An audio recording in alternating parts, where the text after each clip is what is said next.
SIFC का नाम तकरीबन पाकिस्तानी अवाम हर रोज़ सुनते हैं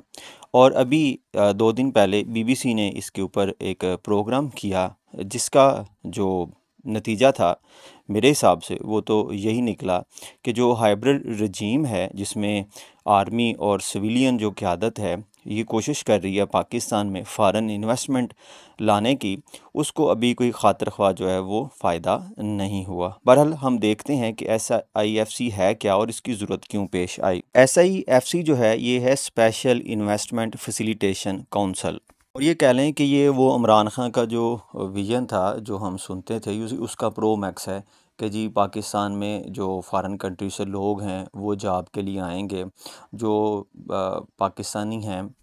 ओवरसीज़ पाकिस्तानी ख़ासकर वो पाकिस्तान में जो है वो सरमायाकारी करेंगे, उनकी जो जायदादें हैं उनके ऊपर जो कब्ज़े हैं वो जो है वो छुड़ाए जाएंगे और इसी से जो पाकिस्तानी है जो इकॉनमी है वो टेक ऑफ करेगी। और फिर 2021 का जो इकॉनमी सर्वे था उसने भी कहा जी कि इमरान खान साहब जब गए थे तो पाकिस्तान की जो ग्रोथ थी वो 6% पे छोड़ के गए थे, अब के वो तकरीबन 1% है।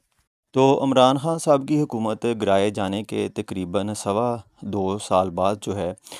वो फिर ख्याल आया इस्टेब्लिशमेंट को कि अब ये जो PDM-1 का टोला पाकिस्तान पे मुसल्लत किया गया है, अब इसके साथ मिल के कोई माशी जो बेहतरी है उसके लिए कुछ इक़दामात जो हैं वो किए जाएँ। तो ये उसके तनाज़र का जो है वो एक इनिशिएटिव था। ये एक फेडरल गवर्नमेंट जो है वो बॉडी है, इन्वेस्टमेंट प्रमोशन एजेंसी है। इसका काम ही यही है जी कि जो फ़ॉरेन इन्वेस्टमेंट है उसको पाकिस्तान में लाया जाए, जो इन्वेस्टर हैं उनको वन विंडो ऑपरेशन जो है वो दिया जाए, एक ही जगह पे उनके जो मामलात हैं वो स्पीड ट्रैक से जो है वो सॉल्व कर दिए जाएं। तो शहबाज शरीफ साहब की ज़ेर क़यादत 20 जून 2023 को जो है ये इसका क़याम जो है वो अमल में आया। इसकी जो कौंसल है उसमें प्रोविंशियल चीफ मिनिस्टर हैं, उसमें चीफ सेक्रेटरीज़ हैं और आर्मी चीफ भी उसका हिस्सा हैं। और इसको बनाने का एक मकसद ये भी था जी कि पिछले 12 साल से जो सबसे कम इन्वेस्टमेंट थी जिसको FDI जो है वो कहते हैं, फॉरेन डायरेक्ट इन्वेस्टमेंट जो थी वो सबसे कम थी। लेकिन अब देखें कि कोई भी जो फ्लाई है वो स्मूथ फ्लाई नहीं होती, ख़ासकर पाकिस्तान के लिए।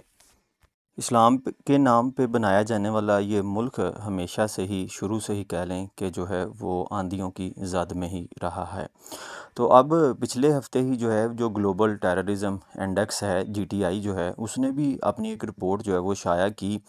ये जो ग्लोबल टेररिस्ट इंडेक्स है ये बेसिकली 163 कंट्रीज़ जो हैं उनको वैल्यूएट करता है और स्कोर 0 से 10 तक जो है वो देता है। 0 का मतलब है जी कि किसी किस्म की दहशतगर्दी का कोई असर नहीं है, उस मुल्क के ऊपर कोई दहशतगर्दी नहीं है, और 10 का मतलब है जी कि सबसे ज़्यादा दहशतगर्दी उसी मुल्क में पाई जाती है। अगर आप GTI की वेबसाइट पे जाएंगे और इसकी वेबसाइट ओपन करेंगे तो ये आपको एक ग्लोबल मैप देगा, उसमें 3 जगह जो हैं वो बड़ी ज़्यादा हाईलाइटेड होंगी, यानी कि उसमें सबसे बड़े जो मुल्क है वो अजीम मुल्क हमारा प्यारा पाकिस्तान है।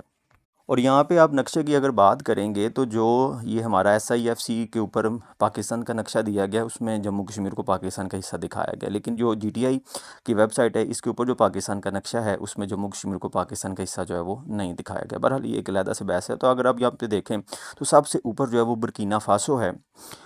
इसका जो स्कोर है वो 8.581 है, और इसके बाद दूसरे नंबर पे हमारा प्यारा पाकिस्तान है। प्यारे पाकिस्तान का जो स्कोर है वो 8.374 है, और फिर तीसरे नंबर पे जो है वो सीरिया है, वो 8 पे है, इसके बाद जो है वो माली है।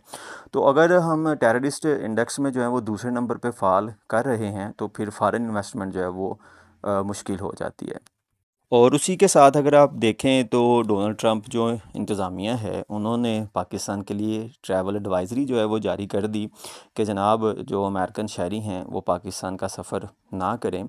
और ख़ासकर वो बलूचिस्तान में और KPK में जो है वो एहतियात करें। अब कहने वाले तो ये भी कहते हैं जी कि इस तरह की जो ट्रैवल एडवाइज़री जारी की गई इसके बाद ट्रैवल बैन जो है वो भी USA की तरफ से लग सकता है। अल्लाह ना करे कि ऐसा हो, क्योंकि ऐसा होने से जो फॉरेन इन्वेस्टमेंट है उसको एक अच्छा खासा जो है वो दचका लगता है। असल में अवाम का फ़ायदा तभी होता है जब कोई भी जो हुकूमत है वो स्टेबल हो, तो फिर जो माशी हालात हैं उसमें बेहतरी आती है। अगर हम SIFC का मुआयना जो है ना बाकी ममालिक के माशी निज़ाम से करें, तो देखें माशी निज़ाम हमेशा वहाँ पे पनपता है जहाँ पे जो है वो स्टेबिलिटी होती है, और एकदम से उसके साम्राज्य जो हैं वो नहीं नज़र आना शुरू होते हैं। उसमें कोई 10-15 साल 20 साल जो है वो लगते हैं। तो अगर इस सिस्टम को जो है वो टाइम मिलता है, ये कोई 20-30 साल जो है वो चलता है, तो फिर इसकी जो आउटपुट है वो अच्छी खासी जो है वो आएगी हमारे सामने, और एक दफ़ा फिर हम 6% ग्रोथ रेट से जो है वो ज़्यादा जा सकेंगे। और इसके पीछे अगर हम इश्तराकियत से इसका मुवाज़ना करें, कम्युनिज़म से इसका मुवाज़ना करें, तो कम्युनिज़म भी देखें बिल्कुल इसी तरह से था जी, कि कोई भी आपने नया निज़ाम जब नाफिज़ करना है, तो उसके लिए पावर आपके हाथ में होनी चाहिए, उसके लिए डिक्टेटरशिप जो है वो होनी चाहिए, ताकि आप तमाम जो फ़ैसले हैं, जो नापसंदीदा फ़ैसले जिनको एहसन इकबाल साहब भी कहते हैं, बीबीसी की वो रिपोर्ट अगर आप देखें तो उसमें बीबीसी ये कहता है जी कि हमने एहसन इकबाल साहब से रब्ता भी किया, लेकिन उन्होंने हमें कोई जो है वो जवाब नहीं दिया। और एहसन इकबाल साहब का ही ये कहना था जी कि कुछ सख्त फ़ैसले जो नापसंदीदा फ़ैसले हैं वो उनकी हुकूमत ने किए हैं, जिसकी वजह से उनकी जो मकबूलियत है वो कम हुई है। बहरहाल मकबूलियत को क्या करना है, जब कबूलियत हो तो फिर मकबूलियत की कोई ज़रूरत जो है वो नहीं रहती। अब अगर हम SIFC की कुछ पॉलिसीज़ और कुछ प्रोग्राम का जायज़ा लें, तो 14 दिसंबर 2023 को SIFC ने जो है वो business and investment friendly visa जो है उसका इजरा किया। फिर इसी तरह से इसने अक्टूबर 2023 में जो है वो पेट्रोलियम डिवीज़न को कहा कि वो एक मेरिट आर्डर जो है वो रिपोर्ट बनाए, ताकि जो गैस है इसकी सप्लाई, जो भी इंडस्ट्री में गैस यूज़ करते हैं उनको लो टैरिफ पे जो है वो दी जा सके। और फिर इसी तरह से इन्होंने जो all Pakistan textile mill association थी, इनकी जो डिमांड थी कि जिनके लिए पावर टैरिफ जो है वो कम किया जाए, तो इनके लिए जो पावर टैरिफ है उसको जो है वो कम किया गया।